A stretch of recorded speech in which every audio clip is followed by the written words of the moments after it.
Bela Lugosi's commanding presence, hypnotic voice, and mesmerizing gaze made him, for many, the embodiment of Count Dracula. The role also established him as both a cultural icon and legend of the silver screen. But what was the reality behind the movie legend? And who really was the man behind the cape? Well, let's find out here on Things Visible and Invisible.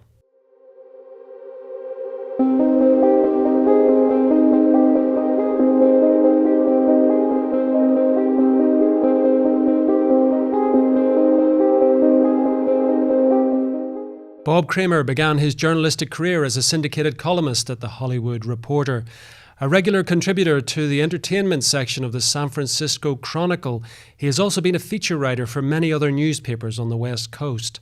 He is also the author of many books, including Lugosi, the man behind the cape. And he joins me down the line from his home in Germany. Bob, welcome to Things Visible and Invisible. Well, thank you very much for the invitation. I'm really pleased to be here. Bob, Bela Lugosi is an actor who just won't remain dead. He keeps coming back every generation in a different incarnation and seems to be becoming more popular as the years progress. Or is that my imagination? Not at all. It's amazing that he is really, when you look at all the major stars in Hollywood, he's the only one that has had this longevity. And every new generation that discovers him becomes fascinated by him. And he himself, when he was talking to Hollywood reporters back in the 1930s and 40s, often alluded to the fact that he grew up in Transylvania, where the superstitions about vampires abounded, and where actually the initial parts of Bram Stoker's novel took place. And he was always teasing the press with the idea that, well, maybe this wasn't really a role. But in effect, what really makes him unforgettable and irresistible to future generations has been the way he approached his art. Lillian, his wife of 20 years, whom I spent probably months with overall, interviewing her, she said he communed with his character. And that meant that he would immerse himself in the role that he was going to play to the extent that the line between the actor and the role disappeared. And I think that people continue to be fascinated by him, although the films are black and white and there weren't any terrific CGI and computer effects at that time, is this compelling way that he portrayed his roles. For example, when he communed with his character for Dracula, what came out of it was anything but the description of Count Dracula in Bram Stoker's novel. And his unique interpretation of that role has become the standard. Yes. On Sesame Street, for example, Chocula breakfast cereal, there's no end to the things that have come out of his unique interpretation of the role. And I think this is what captivates audiences generation after generation. I mean, Karloff was a great actor, but he doesn't have the following of Lugosi. No. And neither does Clark Gable or John Barrymore. When you look at the fan pages on the internet, it's amazing how many are dedicated to Bela Lugosi. It is. It is absolutely fascinating, and just as you're talking, Bob, I'm sort of aware that there was something in his acting because let's be honest. I mean, although he appeared in many very good horror movies, sometimes the films were not worthy of his presence in the sense that. But what I would say, I mean, I don't know if you'd agree with me that. Bela never gives a bad performance. I mean, even when the film is falling apart at the seams, you still totally get his menacing figure at its center, right?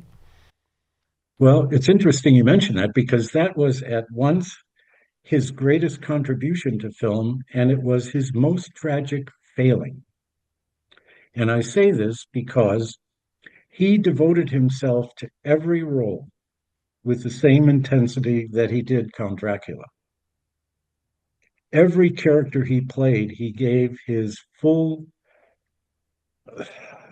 attention to and full concentration to.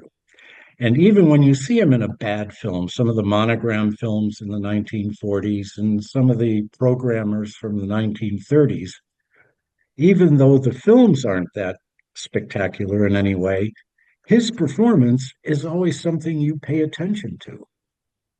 And this was a problem for him. As I say, it was also his tragic failing because the studios became aware of the fact that whether they billed him on the top or the bottom, whether they paid him a lot of money or just a little money, he still gave 150% to his performance.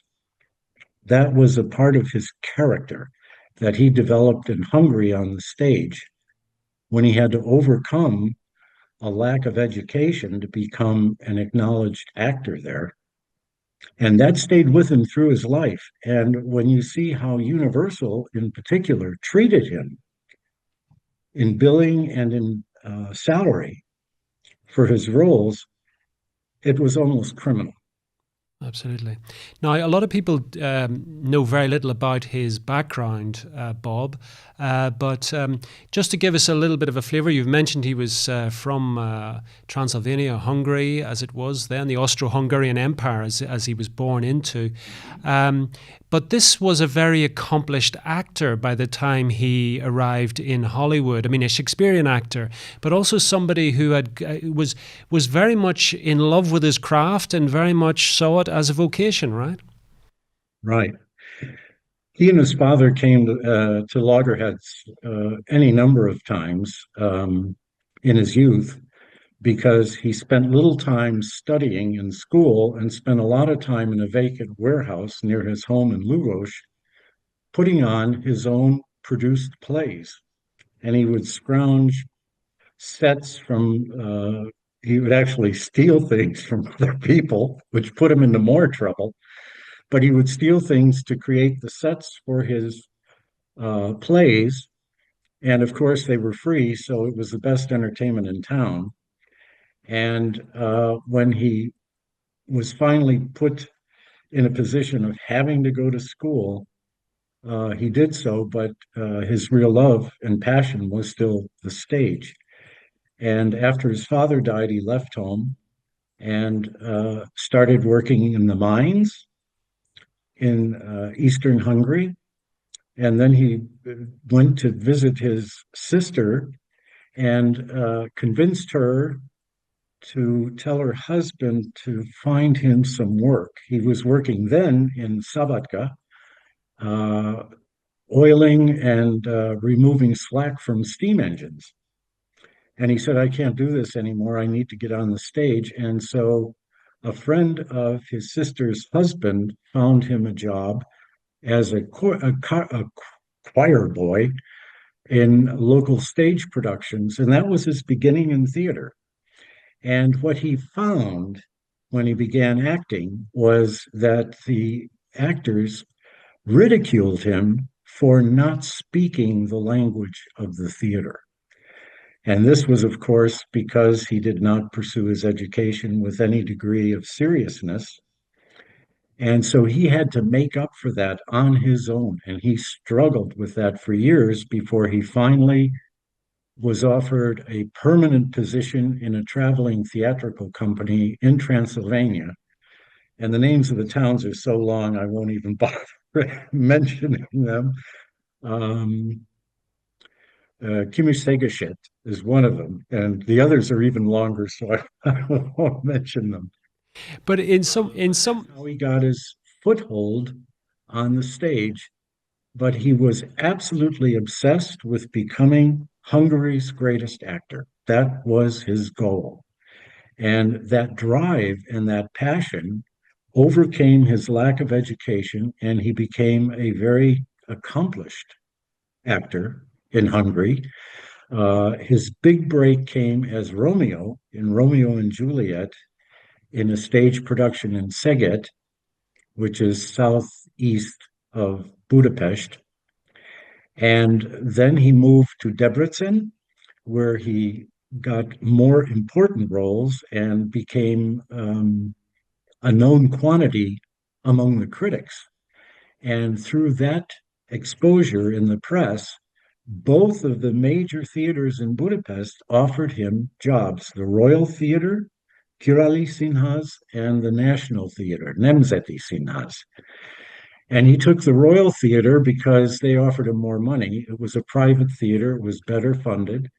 And so he was one who had always wanted to lead a life of luxury, but never could afford it. And so this salary made the choice relatively easy. But what he didn't figure on in Budapest was that this was big time theater, not provincial theater. And in big time theater, there was a very, very rigid system of development.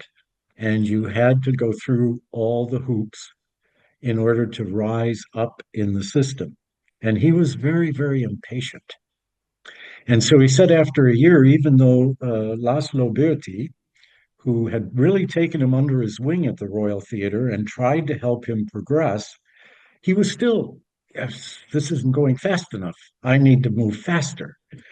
And so he went back to the Nemzeti Színház, the National Theatre, and they were a bit miffed that he turned them down the first time. So they dragged out the negotiations for giving him a role, giving him a position in the theater.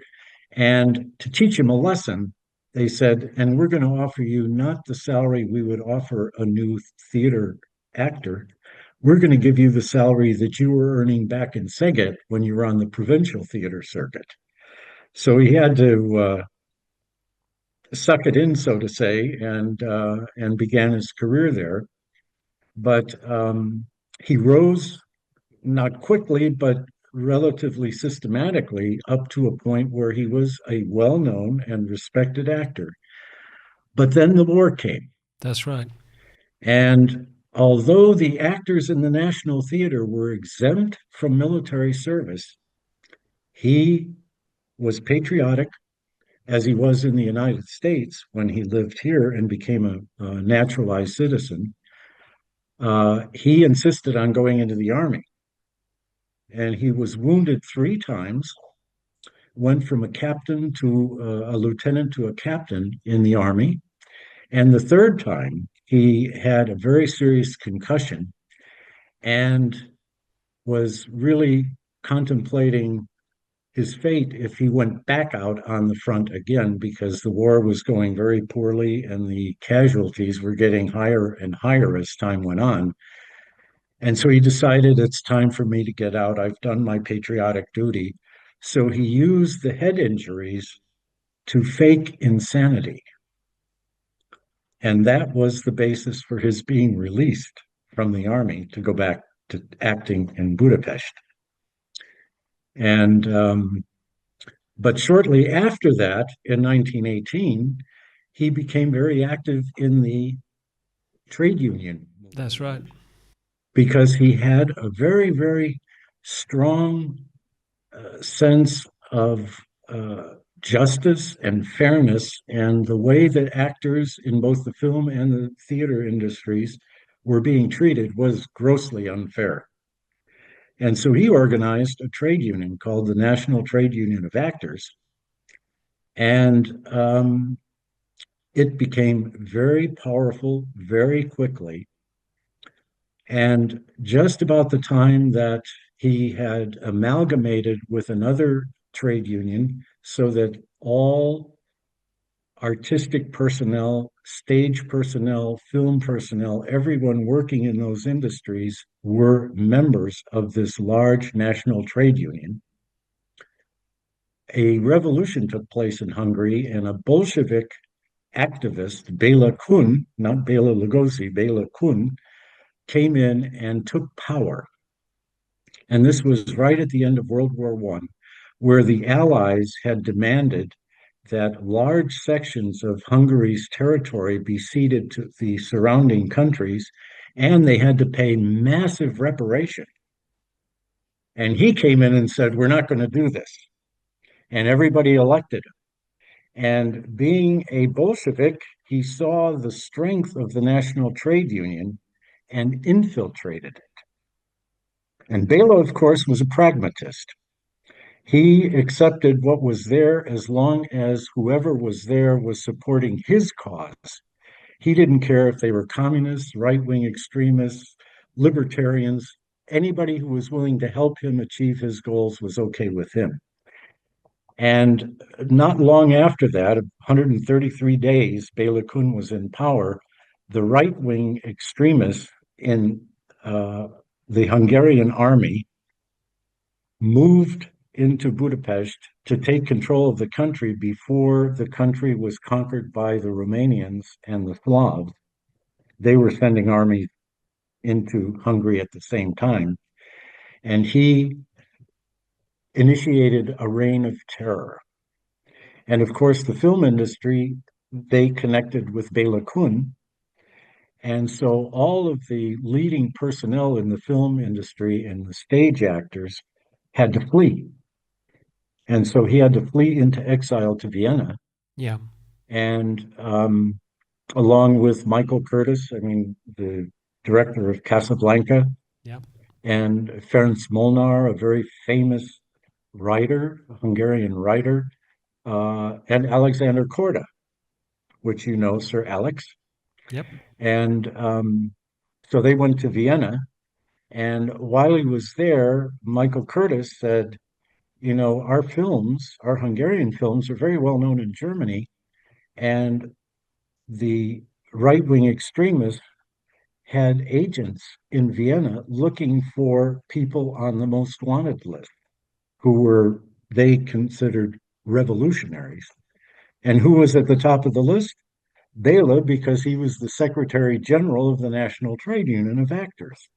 So he went to Germany, where he worked with F.W. Murnau Yep. and very famous German directors. But for some reason, at that time in Vienna, his wife left him, his first wife, Ilona Smick, and he was very, very, his fourth wife, Lillian, said that marriage was really a marriage of love, and he was deeply troubled by that. But her father never liked him. And so he managed to drive a wedge between them and lure his daughter back to Budapest. And so after about a year in Germany, even though he was doing a lot of work there and his films were well received, he decided to head off to the United States. And he did so on a ship from Trieste, actually Montefalcone, but Trieste was in that on the Adriatic Sea.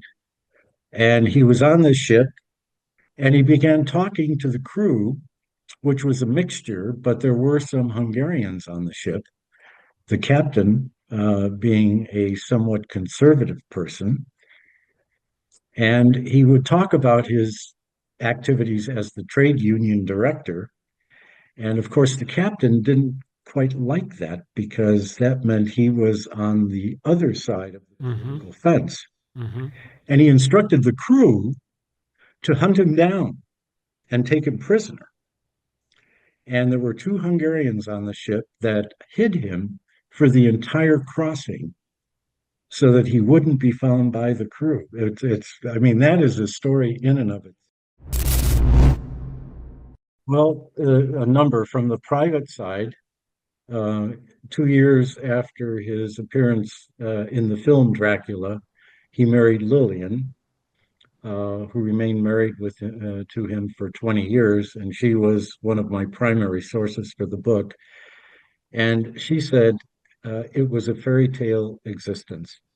She came from a working class Hungarian family in a working class neighborhood, and the things that she experienced during those years following Dracula were things that she hadn't even dreamed of, let alone thought one day she would experience them personally. On the other side, he left his mark. Um, Dracula was actually the first film called a horror film, and that set in motion a series of really high quality productions by Universal Studios that quite often saved the studio financially. Bela saved Universal financially twice. Carl Laemmle, who was not exactly the best manager, finally lost the studio um, in a takeover by investors who he could not pay back when he needed a loan to meet his operating costs in 1935. But Universal went on, of course, after that to continue to cash in on Bela. What's tragic about it is, of course, that royalties were unheard of in those days, and he never saw a penny from all the millions that Universal raked in. His salary was the only money he ever saw from that, and that was $3,500. Yeah, I mean, the Was, in comparison with what other workers earned in a year, was still a substantial sum, but it was not anything commensurate with the amount of money that Universal made from the film over the years and what he should have been paid. And this was a pattern that continued after the horror ban ended in 1939. He went back to Universal to appear in Son of Frankenstein. And immediately the studio began putting the thumb screws on him, treating him as if he were some kind of second class citizen, and didn't really conduct negotiations with him. They said, take it or leave it. We're going to give you so much money per week, and that's it. And he took it because the horror ban lasted 2.5 years, and the family was destitute during that time. And the director of the film, Roland Lee, told Lillian, he said, this is criminal what Universal's doing, the way they're treating him, because they knew he was in financial straits during the horror ban. mhm. And he said, I'm going to keep him on the set from the first day to the last, and I'll be damned if he doesn't make as much as or not more than Boris Karloff. And he did it. Well, He used as his excuse that he wanted Bela to take the role of Igor and commune with his character and develop a unique role. Voila, it happened. it happened. Just In fact, the results in the press lauded Bela as the star of the movie. well, And just it's supposed to be a minor role. I know. Just on that though, Bob, talk to me a little bit about the relationship between Karloff and Lugosi. They both came to prominence in the same genre, roughly at the same time. One was English, one was Hungarian. What was the relationship? They appeared together in a number of films, as I'm sure you're aware. What was the relationship like between the two? Well, Lillian told me, and Sarah Karloff, Boris's daughter, told me that they actually enjoyed each other's company very much. Both of them hated studio parties. So when they were invited to these parties and had to go to them, they immediately went off into a corner and spent the time with each other rather than having to mix with all these other stars that attended these um, parties. And their worlds were very different. Carl enjoyed cricket and had pigs and a pig named Violet and I don't know how many dogs on his property in Coldwater Canyon. And Bela was up in the hills of Hollywood, sequestered in his house and surrounded by Hungarian friends. So their worlds were very different, but the animosity aspect that has been played up time and again, according to them, did not exist. Right. They were competitors, but she said, Lillian said to me, they really truly enjoyed each other's company. And she said, basically, the development of both of their careers was not dictated by their competition with each other. It was caused by decisions made at Universal Studios. Yes. And to make this clear, Bela turned down the role of the Frankenstein monster, but many people don't understand why. It was very simply the case that Robert Florey was assigned to write the script and direct the film. And his approach to this was to have Bela appear as Dr. Frankenstein, not the monster. And he felt that with the way that he developed a unique character for Dracula, he could do the same for the character of the Doctor. Carl Laemmle came in, knew about this plan, and then pulled the rug out from underneath both of them by giving James Whale the directorial role responsibility. And James Whale said, Bela, you want to be the monster or not? And Bela said no. And whether that was a wise idea or not, Lillian felt it was a bad idea, but his closest friend, Billy Sitya, said, when he told me about it and explained his reasons for turning that role down, he said it made sense. Yeah. Now, after the years at Universal, when he was a movie star, not just in horror movies, but he also was in other movies and was quite well known in Hollywood. The legend, the story, Bob, is then the years of the 40s or a decline, and then in the 50s there's a sort of tragic decline. In your researches, would you say that's an accurate portrayal of this man and his craft? Well, the films he appeared in the 40s, by and large, except for Abbott and Costello Meet Frankenstein, the last horror film from Universal, were programmers. They were not big budget films, and he didn't make a lot of money. And what was happening was he was working more and earning less. And in order to compensate for that, he developed a barnstorming technique where he would take an excerpt from the stage play on the road and show it and perform that in conjunction with one of his films, one of his lesser known films, one of the monogram films. And that was when he began developing problems with the sciatic nerve, which was a wound, one of the three wounds I mentioned in the previous interview, in Hungary during the First World War. And the pains became so serious that he could no longer treat them with just strained asparagus juice, which is the way he usually treated them before, because he was on the road so much and in the car so much. They were driving from Miami to Montreal and then to New York and then to Chicago on these road tours because he was, of course, a father. And he felt, as a Hungarian man, a very, very strong responsibility to care for his family. And he stopped at nothing to do that. And of course, these murderous tours across country really sapped his strength and further complicated his health problems so that he began taking painkillers.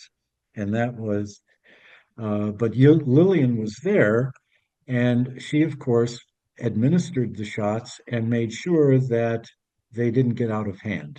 Yeah.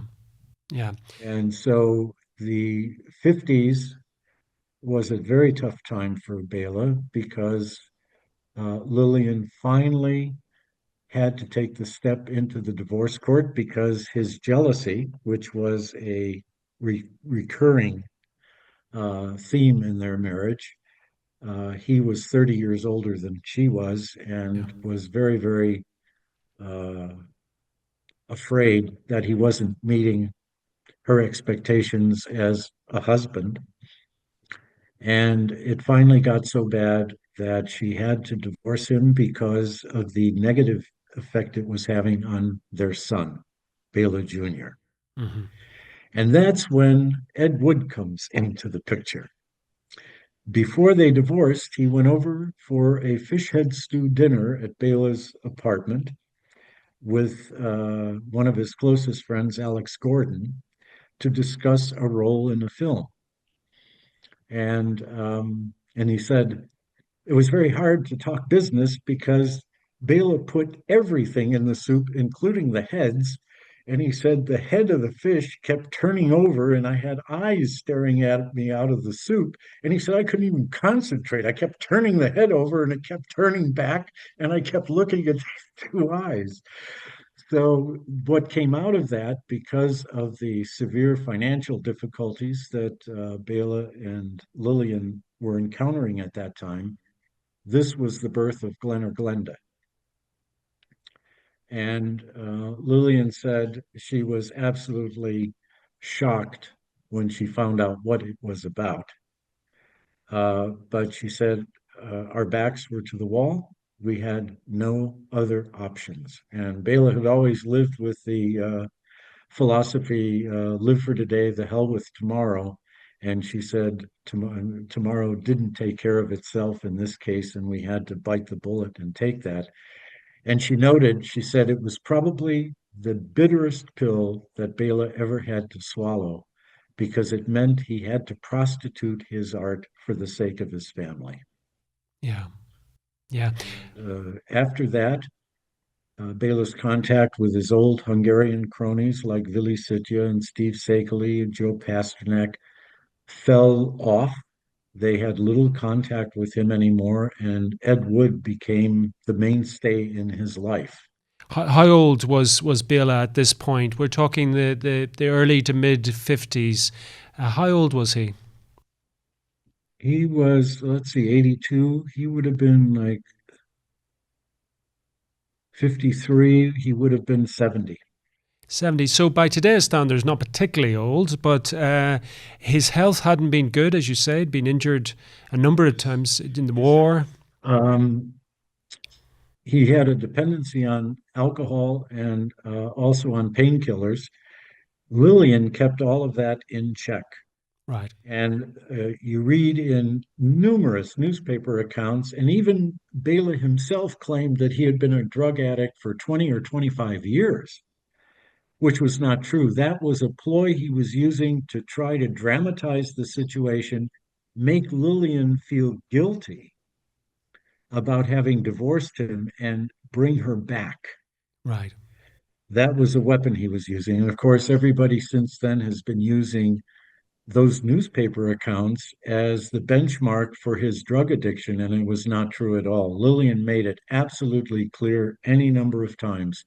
He became dependent on medication and alcohol after they were divorced. That means his total dependency on alcohol and medications like Demerol and methadone was only 3 years at the Right, most. And he was in the hospital for 3 months undergoing the rehabilitation, uh, but it didn't stick right. I mean, there's one. because he didn't have that mainstay in his life, Lillian, to really ensure that he didn't just go whole hog and take medication whenever he felt like it or drink as much as he wanted to. Yeah, He was an Alcoholics Anonymous before the divorce. right. But you've alluded to something there, Bob, which is also rather fascinating about Bela, because he was a man who was myth making. You know, he created his own myths, and given his background, if anybody wants to hear more, listen to Bob in the first interview. Fascinating tale of Bela in Hungary in his early years, but how much of this was something which he was able to deploy with, say, studio bosses and create the myth that we're still living with today around Bela Lugosi? I feel that the myth came about through his fans rather than through a creation of the studio marketing. Right, Um, they actually, at Universal, you would have assumed that they would have made a lot out of the fact that Bela appeared in so many horror films at Universal, but the marketing division didn't spend that time on him that they did on Clark Gable or Jean Harlow or other major stars at that time. And I think that the myth and the fascination, the mystery and the mystique around him came more from the fans themselves than it did from studio marketing divisions trying to create this. I mean, as I say, he contributed a bit to it by telling newspaper reporters stories about the girl with the green eyes, whom he described as a vampire who took over control of him so that he had no more control over his emotions or his physical capabilities, and that he actually had two sons with her. And there were fans that went out looking for his sons. Yeah. That's how strong that myth was. And of course, Bela himself had a bit to do with it because he encouraged people to think along those lines, that there was something mysterious about him. In fact, a Hungarian newspaper, um, California Újság, California News, asked the question, is the role of Dracula a role from a movie and from a book, or is it the real Bela Lugosi? And that, of course, raised a certain amount of interest as well. And they pointed out that he came from Hungary and grew up with these superstitions. And Lillian said that actually he never seriously believed in the superstitions, but his father did. Mm. And he said that's all hogwash, but his father and his mother believed in these peasant traditions there because they came from peasant backgrounds. Yeah. They were hardworking and very ambitious, and his father ended up being the director of a bank, but he came out of those same traditional families that worked the fields and did manual labor. No, So my no, feeling is that the fans stoked the mystique yeah, and stoked this fascination with him as an actor who had somehow a shadow side to him, a type of mystery about the man that was not enshrouded in the cape, it was enshrouded in his aura, yeah. his persona. And that's his longevity. That is why he will continue to attract major audiences generation after generation. The technology, the black and white film doesn't matter when you're dealing with Bela Lugosi because people watch those films, are fascinated by him, and talk about it. If you look at these fan sites, it's amazing. They know the films backwards and forwards. I think most of them could recite the dialogue in these films. And these are people that are 25, 30, 35 years old. Bob, it's been absolutely fascinating talking to you. You are as fascinating as the subject matter and the man who you have been writing about. Tell people where they can pick up a copy of your new and expanded biography of this wonderful actor. Well, thank you very much for the invitation. It was really fun to be here. And anyone who wants to pre-order the book can do so either through the publisher, Clover Press, or through Amazon. Bob, for now, thank you so much for coming on Things Visible and Invisible. Thank you for joining us on another episode of Things Visible and Invisible. We're dedicated to uncovering phenomena that challenge our understanding of reality, from ancient enigmas and paranormal encounters to scientific anomalies and forgotten histories. If you enjoyed this journey into the mysterious and unexplained, please consider subscribing to our channel and hitting the notification bell to stay updated on future explorations. Have a personal experience or story that aligns with our investigations? We'd love to hear from you. Visit our website at tvi.show and reach out through our contact form. While we can't feature every submission, we review them all, and your story might be featured in an upcoming episode. To support our continued investigations, please consider becoming a Patreon supporter or channel member. Your contributions make these explorations possible and give you access to exclusive content, early releases, and monthly behind-the-scenes discussions with our team. Don't forget to check out our merch store. We've got everything from TVI-branded t-shirts and hoodies to stickers and coffee mugs, perfect for showing your support while keeping the mysteries close. Thank you for watching, and we'll see you next time as we continue to explore the things visible and invisible.